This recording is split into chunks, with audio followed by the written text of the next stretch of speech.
Luz, câmera, ação. Vamos lá para mais um vídeo. Hoje eu quero conversar com vocês que eu me peguei no momento de estar lendo vários livros já mastigados. Calma que eu vou te explicar sobre isso. A gente tá sempre querendo mais fácil, né? Sempre querendo as coisas mais prontas, mais já resumidas. E quem aí já não leu um resumo de livro lá na escola para fazer o fichamento, para não ler o livro inteiro? Pois é, existe vantagem e desvantagem nisso, tá? E o livro que me ajudou a observar isso foi esse do Emílio Meire Lopes, Como Estudar e Como Aprender. E ele fala de uma coisa que fez total sentido e me ajudou também a olhar os meus estudos de uma forma diferente, tá? Então, ele fala que na escola, nós estudantes pegava o livro, já lendo o livro de história, de português, de matemática, cada matéria tinha o seu livro de biologia, já com o material pronto. E aquele material era um estudo, já era o resultado de um estudo feito por outras pessoas. Então, aquilo já era um resumo da matéria, tá?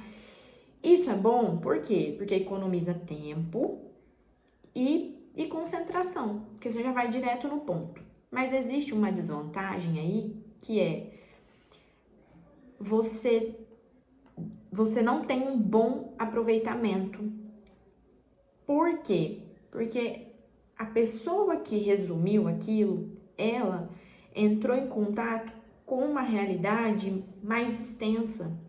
Então, ela teve que pesquisar, estudar por mais tempo, ela teve que fazer uma investigação ali bem mais profunda para trazer o conteúdo resumido. É a mesma coisa que eu te falar sobre o livro e você ler o livro.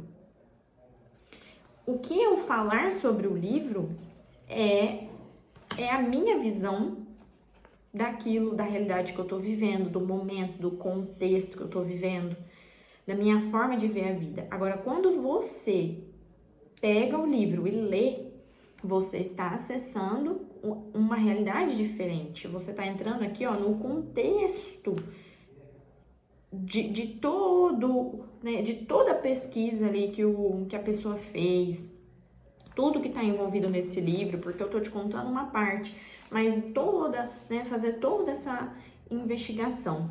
E eu quero trazer, inclusive, esses dias, algo que eu achei tão interessante, que é o método de estudo Waldorf. Eu acho que é esse o nome, gente. Eu sempre confundo. Eu me lembro do Voldemort, do Harry Potter. E aí, a hora que eu vou falar o nome da escola, eu, em vez de falar Waldorf, eu tento falar Voldemort. E aí eu confundo o nome do método. Mas eu achei interessante a metodologia de ensino deles. São algumas escolas particulares que tem em São Paulo, acho que tem em outras regiões, não sei. Mas achei interessante que eles não trabalham só ali com o material pronto, eles colocam os alunos para estar imersos na realidade, de entender de onde veio, o que acontece, o que aconteceu naquela época. Eles propõem essa imersão pro aluno e ele experienciar aquilo antes de já receber um material pronto.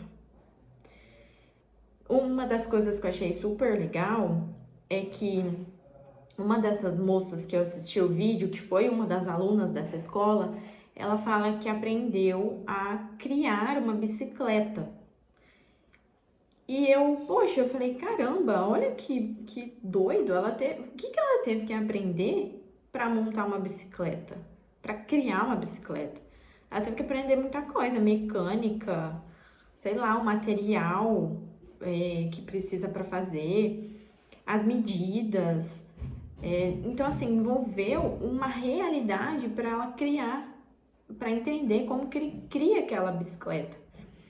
Então, isso já mostra para nós que tem muitas coisas que chegam até a gente prontas e que a gente não entende a realidade de tudo que passou para chegar naquilo.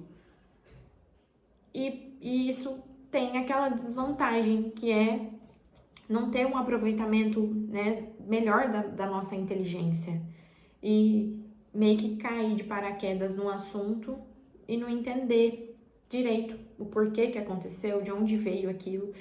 Também teve uma parte que ela conta no vídeo que eles aprenderam a fazer papiro e isso fazia parte da história, das aulas de história, que eles precisavam entender lá como vinha, né, a matéria, se não me engano, era dos egípcios. Não me pergunte porque eu não sou muito boa nisso, mas eles colocaram para o aluno o contexto ali para eles entenderem de onde veio aquilo, como que eles escreviam na época, como que eles usavam o papiro. E olha como que é interessante, só de eu te contar isso, a gente já volta ali no tempo para entender muitas coisas, para ver como que, para chegar num livro assim, ó, feito todo com essa capa, desse jeito, teve muita coisa que aconteceu lá atrás e trouxe esse resultado. Então, é meio que a gente começar a não olhar a vida só no ponto, no resultado, e entender que existe toda uma visão aberta ali. E a gente poder ver a realidade de outra forma. Mas se não, o que isso causa, tanto emocionalmente? A gente acaba perdendo a capacidade de lidar com frustrações. Porque imagina, para um livro chegar no ponto que ele chegou, deve ter dado muita coisa errada, deve ter passado por muitos pontos até aquilo tomar sua forma.